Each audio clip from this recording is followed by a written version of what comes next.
안녕하세요. 천종현 수학연구소 수학연구보고서 시즌2 교과서 돋보기 시간입니다. 오늘은 초등학교 수학 6학년 2학기를 함께 살펴보도록 하겠습니다. 6학년 2학기, 마지막 6학년 2학기가 나와 있는데요. 6학년 1학기에서 6학년 2학기로 넘어가는 단원들이 어떤 단원들이 있는지 함께 한번 살펴보도록 할게요. 6학년 1학기, 6학년 2학기가 있는데요. 분수의 나눗셈 그대로 이어지죠. 하지만 조금 더 세밀하게 분수의 나눗셈을 공부하고요. 마찬가지로 소수의 나눗셈도 같은 단원이긴 하지만 조금 더 세밀하게 분수의 나눗셈과 소수의 나눗셈을 공부하게 됩니다. 그리고 3단원 공간과 입체, 쌓기나무랑 관련된 단원인데 아이들이 만약에 위치라던가 방향을 잘 이해를 하고 저학년이라던가 혹은 4학년 때 쌓기나무를 보는 연습을 했다면 특별히 어려워하지는 않는 단원이에요. 그래서 방향을 잘 이해하면서 쌓기나무를 확인할 수 있고요. 여기서 중요한 건 4단원 비례식과 비례배분이죠. 우리가 6학년 1학기 때 비와 비율을 배웠어요. 거기에서 이 비와 비율을 가지고 비례식을 만들고 그리고 비례배분까지 해보는 연습을 하는데 아이들이 조금 어려워하는 단원이기 때문에 같이 한번 살펴보도록 할게요. 그리고 새로운 내용이죠. 드디어 원의 넓이가 나와요. 그래서 원의 넓이, 우리가 공식으로 나중에 익숙하게 되긴 하겠지만 어떻게 원의 넓이가 나올 수 있는지 그 부분을 한번 같이 살펴보도록 하고요. 원의 넓이를 통해서 원기둥, 원뿔, 구를 또 같이 공부해 볼 수가 있어요. 그래서 4, 5, 6단원, 중요한 단원들이 있기 때문에 그 4단원이랑 5단원을 오늘 한번 같이 살펴보도록 하겠습니다. 4단원 비례식과 비례배분이에요. 4단원 비례식과 비례배분은 그 6학년 1학기 비와 비율 때 배웠던 비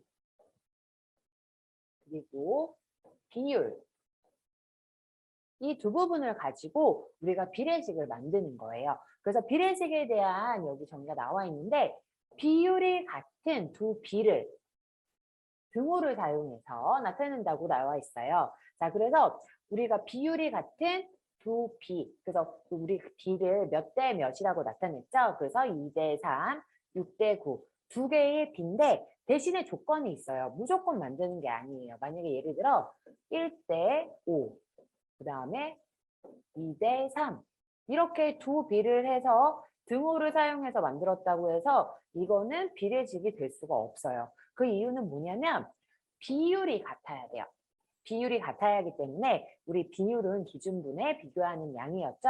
그래서 3분의 2 그리고 9분의 6으로 같게 되겠죠. 그래서 3분의 2, 9분의 6 같게 돼요. 근데 얘는 5분의 1 그리고 3분의 2 같지가 않죠. 그래서 우리는 두 비가 비율이 같아야지만 비례식이 이렇게 완성될 수 있다라는 거. 그리고 그때 사용하는 등호가 있다라는 거. 그래서 비율이 같은 두 비를 등호를 사용해서 나타내는 식이 비례식이에요. 그래서 비례식을 찾으세요라고 했을 때 뭐 등호가 없이 2대 3만 있다거나 이러면 안 되겠죠. 그리고 아까 얘기한 것처럼 비율이 다르다던가 이렇게 비율이 다르면 비례식이라고 할 수가 없어요. 그래서 처음에 비례식에 대한 정의가 굉장히 중요하고 그리고 앞에 두 비에서 앞에 있는 항을 전항이라고 해요. 그리고 뒤에 있는 항은 후항이라고 해요. 그래서 한자하고도 관련이 됐는데 앞전자, 뒤자를 쓰는데 그래서 전항, 후항 그리고 안에 있는 거 내항 그 다음에 바깥에 있는 거는 외항. 그래서 내항의 곱과 외항의 곱이 같아요. 외항의 곱이 같아요. 그래서 우리가 정확하게 여기에서는 비례식의 의미와 이런 특징들을 잘 기억을 하면서 문제를 푸는 게 중요해요. 그래서 뭐 내항의 곱과 외항의 곱이 같다라는 거. 그러면 만약에 여기 똑같이 2대 3과 6대 9를 만약에 볼게요. 안에 있는 곱과 바깥에 있는 항의 곱이 같아요. 그래서 18, 그 다음에 18 동일하게 되겠죠. 그래서 안에 있는 항과 바깥에 있는 항이 같다. 그거는 비율로도 볼 수 있어요. 만약에 비율로 본다면 그 3분의 2고, 자, 그 다음에 9분의 6. 우리가 비율이 같다라고 했죠. 근데 분수에서 이렇게 대각선으로 곱했을 때 결국에 얘가 내항이 되고 얘가 외항이 되거든요. 그래서 이런 식으로도 이해를 해볼 수 있지만 만약에 어렵다면 내항과 외항의 곱이 같다라는 거죠. 이 특징들을 이용해서 우리가 비례식 문제들을 많이 잘 풀 수 있기 때문에 먼저 비례식 전항, 후항, 내항, 외항 어떤 의미인지 그거를 잘 살펴보고 넘어가는 게 중요해요. 비례식을 배웠다면 이제 비례배분을 배워볼 차례예요. 자, 그래서 비례배분은 자, 전체를 주어진 비로 배분하는 거예요. 그래서 말 그대로 배분. 이름에 힌트가 나와 있죠? 그래서 자, 주어진 비로 배분하는 거. 자, 그래서 이거를 조금 처음에 아이들이 어려워할 수 있기 때문에 조금 잘 문제로 한번 살펴보면 처음에 24를 1대1로. 그럼 1대1로 나누는 건 아이들이 쉬워요. 반으로 생각하죠? 그럼 그거는 전체적으로 봤을 때는 여기 24를 자, 1. 여기도 하나 주고 여기도 하나 주면 전체를 2개로 나누는 거예요. 자, 그래서 공평하게 2개로 딱 나눈 다음에 1대1 2개 중에 하나. 그래서 여기 2개 중에 하나가 되겠죠. 그리고 마찬가지로 반대쪽도 2개 중에 하나. 자, 그래서 전체 1대1이라는 것은 2개로 나눠서 우리가 그 중에 하나 주고 하나 줬다는 거. 그래서 24의 2분의 1은 어떻게 되겠죠? 맞아요. 12. 만약에 뭐 24개라고 한다면 12개. 마찬가지로 여기도 12개. 그래서 2분의 1, 2분의 1로 해서 12개 이렇게 나눠볼 수가 있어요. 이걸 식으로 생각한다면 24의 2분의 1이니까 곱하기 2분의 1 해서 12. 마찬가지로 24에 2분의 1 해서 12. 자, 결과도 확인을 한번 해볼게요. 12하고 12를 더하면 24가 되죠. 자, 그래서 마지막에 1대1로 공평하게 나누었을 때, 둘이 합했을 때도 24가 된다는 걸 확인을 할 수가 있어요.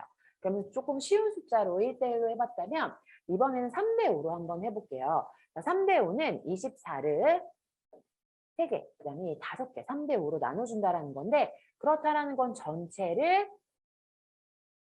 8개로 생각해 볼 수가 있어요. 자, 그러면 여기 24가 있죠?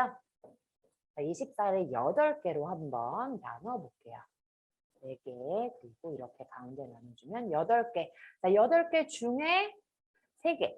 이렇게 주는 거죠? 8개 중에 3개. 자, 그리고 이쪽은 8개 중에 5개.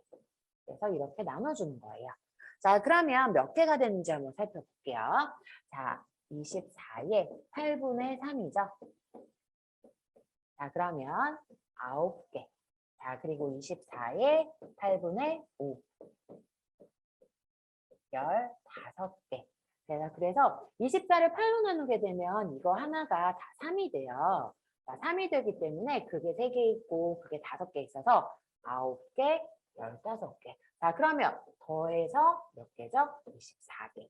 정확하게. 그래서 24를 3대5로 나누게 되면 9개, 15개 이렇게 준다라는 걸 생각해 볼 수가 있어요. 그래서 말은 조금 어렵게 느껴질 수 있지만 어떤 상황인 건지를 잘 기억을 하고 그 비를 전체가 몇 개인지 그걸 잘 나눠서 각각 나눠주게 되면 곱셈으로 계산할 수 있기 때문에 특별히 많이 어렵지는 않게 할 수 있다는 거. 그래서 비례 배분이 처음에 그림으로 조금 연습을 해보면 좀 더 쉽게 더 잘 받아들일 수가 있어요. 비례 배분 문제를 더 한번 풀어볼게요. 자, 여기 3대2라고 나와 있어요. 3대2로 나누는 건데 전체가 없어요. 자, 그러면 만약에 전체가 15예요. 자, 15라면 자, 3하고 2 합하면 전체 5 중에서 3, 5 중에서 2가 되겠죠? 15 곱하기 5분의 3 그리고 15 곱하기 5 중에서 2를 가져가서 6. 그래서 두 개를 합하게 되면 15가 돼요. 그래서 이렇게 확인을 해볼 수가 있고 아니면 문제가 좀 달라질 수가 있어요. 기억이고 니은이에요. 자, 기억하고 니은이 3대2였는데 자, 기억하고 니은 적어주고 니은이 10개를 가져갔대요. 자, 그렇다고 한다면 5배가 늘어난 거죠. 그러면 동시에 같은 수를 곱해도 B는 변하지 않기 때문에 똑같이 5배. 15. 그래서 이렇게 해서 풀 수도 있어요. 그래서 문제는 뭐 이 뒤에 게 나올 수도 있고 전체가 나올 수도 있고 상황에 따라서 달라질 수 있지만 그 안에서 변형이 되더라도 우리가 구해볼 수 있기 때문에 문제를 잘 꼼꼼하게 살펴보는 게 중요해요. 이번에는 5단원 원의 넓이를 살펴볼게요. 자, 먼저 넓이를 살펴보기 전에 중요한 게 있죠. 원주예요. 자, 원의 둘레예요. 자, 원주는 원의 둘레인데 원의 둘레를 알려면 원주율이 필요해요. 자, 그래서 우리가 원의 둘레, 뭐 실로, 밧줄로 뭐 이렇게 구해볼 수 있겠죠. 자, 둘레를 구하는데 지름이랑 일정한 관계가 있어요. 자, 이렇게 구했을 때 지름과 일정한 관계가 있는데 그게 바로 원주율이에요. 자, 그래서 지름에서 항상 일정한 비율의 값을 곱하게 되면 그게 원의 둘레가 되는 거예요. 그래서 그 지름에 대한 원주의 비율, 그걸 우리가 원주율이라고 하고 그 값은 약 3.14배, 뭐 혹은 3배라고도 하고 약 3.14배 일정한 값이 나오게 돼요. 자, 이 원주율은 어떻게 나왔냐면 원의 둘레를 지름으로 나눴을 때 자, 원의 둘레를 지름으로 나눴을 때 항상 일정한 값이 나오는데 그 값이 3.14예요. 원이 작든 크든 항상 일정한 값이 나오는데 그 값을 우리가 원주율이라고 하는 거예요. 자, 그러면 우리 이거를 분수로 한번 적어볼까요? 지름, 원주 이렇게 분모 분자에 가겠죠? 자, 그러면 우리 비와 비울 때 배웠었어요. 기준, 비교. 그래서 기준은 뭐뭐에 대한. 자, 그래서 이 정의를 보면 지름에 대한 기준이에요. 자, 지름에 대한 원주의 비율. 그래서 원주가 위에 있고 지름이 분모에 있고 그래서 이렇게 되는 비율이라는 걸 우리가 확인해 볼 수 있고 이 비율은 항상 얼마? 3.14. 근데 문제에 따라서 달라요. 뭐 약 3배라고도 할 수 있고 또 혹은 뭐 소수 첫째 자리까지만 해서 3.1이라고도 할 수 있고 그래서 문제에 따라서 다르기 때문에 그거를 잘 살펴보고 그리고서 문제를 풀면 되고 원주랑 원주율을 잘 알아야지만 원의 넓이를 이어서 할 수 있기 때문에 어떤 정의인지 지름에 대한 원주의 비율이라는 걸 잘 이해를 하고 원의 넓이로 넘어가도록 할게요. 원의 넓이예요. 자, 원의 넓이인데 자, 이렇게 원 자체로 구하기가 어려워서 이렇게 잘라서 피자 모양처럼 만들어 봤어요. 그래서 위에 있는 피자 모양처럼 만들었고 자, 그 다음에 부채꼴이죠. 그 다음에 아래에 있는 이렇게 부채꼴을 합해서 만들어 봤어요. 자, 그래서 이렇게 만드니까 모양이 뭐에 가깝냐면 직사각형에 가까워져요. 직사각형에 가까워지는데 처음에 이 부채꼴을 조금 이렇게 크게 하게 되면 직사각형에 가까워 보이지 않지만 이렇게 작아질수록 모양이 어떻게 되죠? 직사각형에 가까워져요. 그래서 원의 넓이는 직사각형의 넓이를 통해서 우리가 한번 구해 볼 거예요. 자, 어떻게 구하냐? 아까 이렇게 부채꼴이었죠. 그러면 여기 길이가 여기 길이 세로랑 똑같은데 이건 뭐죠? 맞아요. 반지름이에요. 그래서 이쪽은 반지름. 자, 그리고 요 부분, 요 부분은 여기 가로랑 똑같죠? 자, 그러면 이 부분은 전체 원의 둘레의 절반이에요. 자, 그래서 이 부분은 원의 둘레가 원주죠? 그래서 원주의 2분의 1이 돼요. 자, 그러면 구하기가 쉽죠? 직사각형은 가로 곱하기 세로. 자, 그러면 가로가 원주의 2분의 1이고 그리고 세로는 반지름이에요.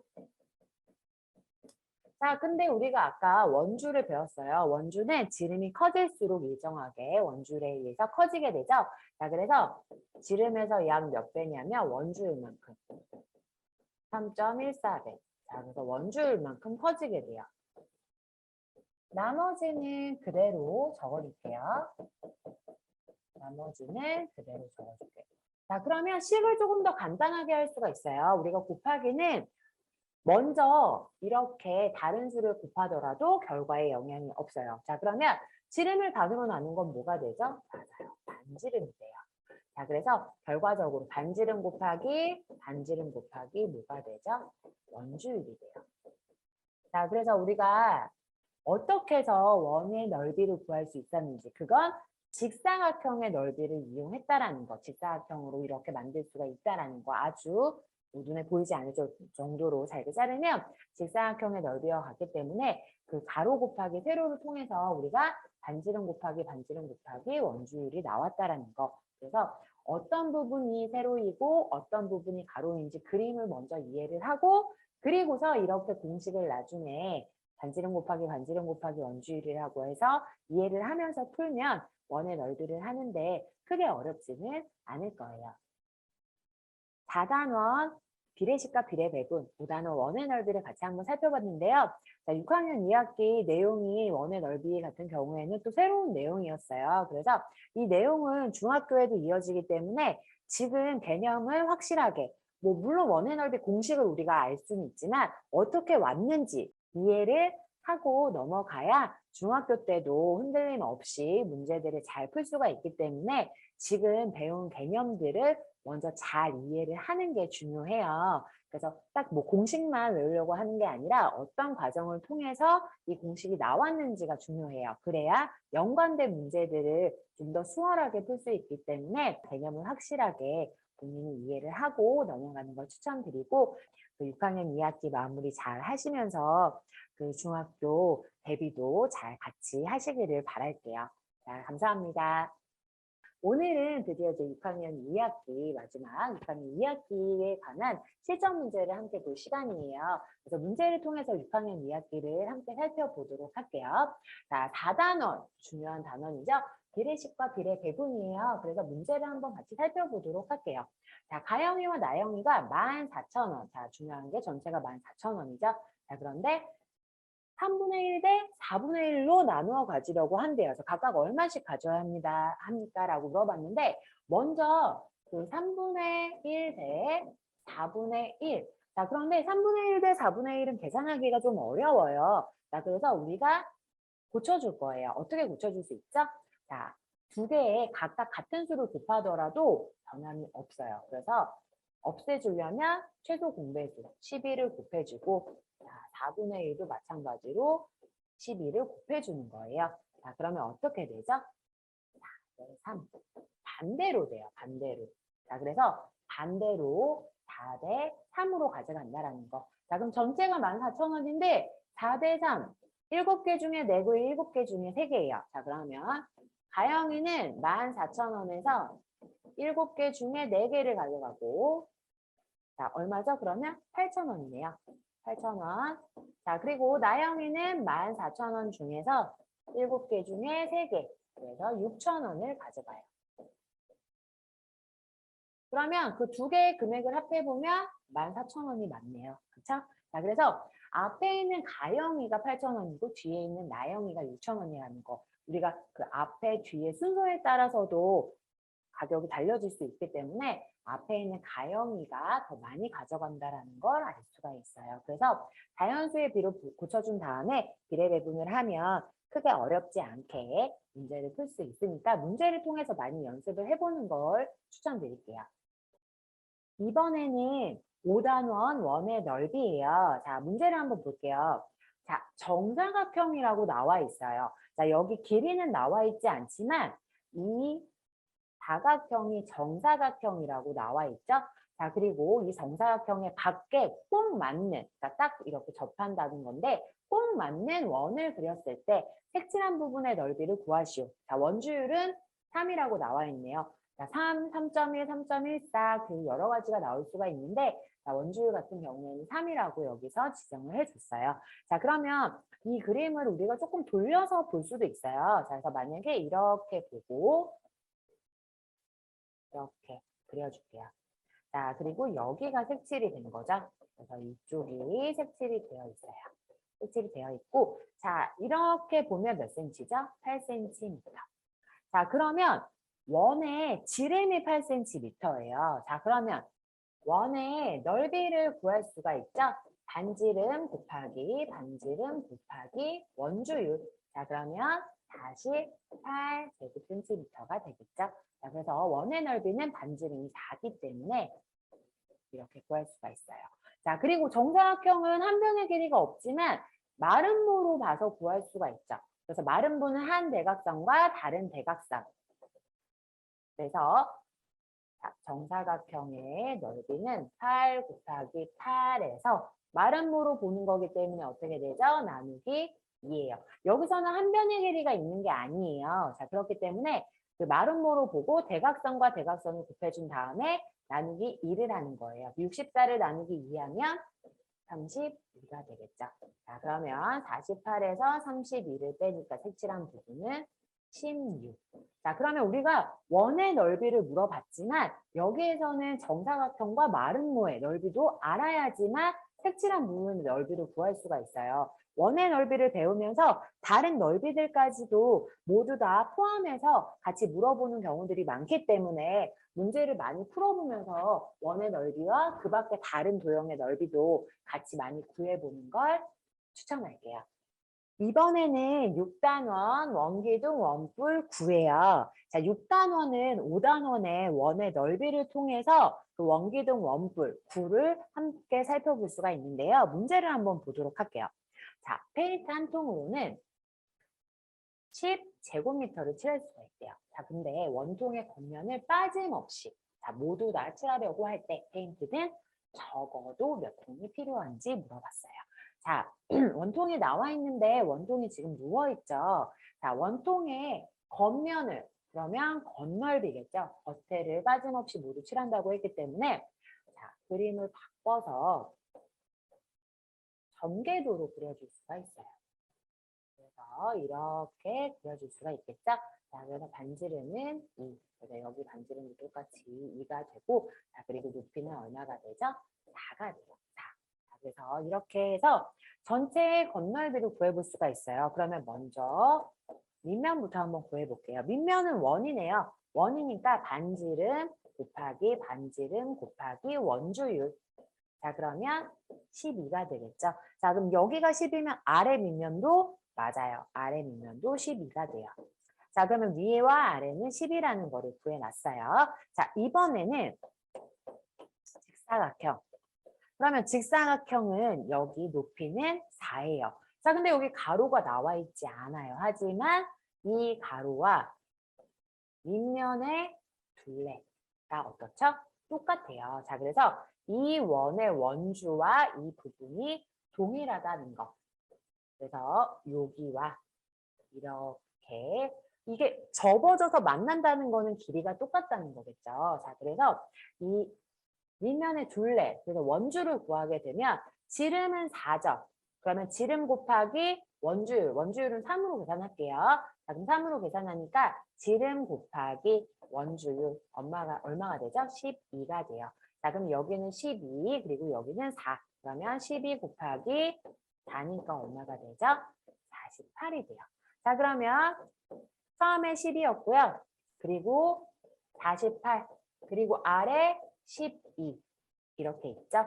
혹은 우리가 12는 위아래 밑면이 2개예요. 거기에다가 48 이렇게도 풀 수 있어요. 자, 그러면 계산을 하게 되면 얼마가 되죠? 72예요. 72 제곱미터인데 자, 중요한 거는 아까 한 통이 10이었어요. 근데 여기를 모두 칠하려면 70으로는 안 되겠죠. 7통으로는. 왜냐하면 2가. 그래서 올려줘야 돼요. 그러면 80으로 해야 되니까 몇 통이 필요하죠? 모두 8통이 필요해요. 그래서 우리가 원에서 배웠던 넓이, 그리고 아까 여기 적어도라는 거는 올림의 개념이죠. 그래서 이제 예전에 배웠던 개념들을 다 가지고 와서 문제로 풀 수 있기 때문에 그 문제를 많이 풀어보면서 예전 개념까지도 이해하고 있었던 개념까지도 확인을 할 수가 있어요. 그래서 5단원 원의 넓이를 잘 숙지를 해서 원기둥 원뿔 9, 6단원도 문제를 많이 풀어보는 거 추천드릴게요. 그 중학교에도 그대로 나오기 때문에 지금 개념을 잘 정확하게 이해를 하는 게 중학교 가서도 그 개념이 흔들리지 않고 오히려 쉽게 문제를 풀 수 있는 계기가 될 수 있어요. 그래서 그 6학년 2학기에 관한 실전 문제를 한번 모두 풀어봤는데요. 6학년 2학기까지 모두 고생하셨고요. 자, 그리고 앞으로 이제 중학교 있겠지만 중학교도 지금 배웠던 개념들을 잘 이해하고 문제를 많이 풀어보면서 꼼꼼하게 한다면 충분히 잘 할 수 있을 거예요. 자, 그래서 6학년 2학기 실전 문제 한번 풀어봤습니다. 감사합니다.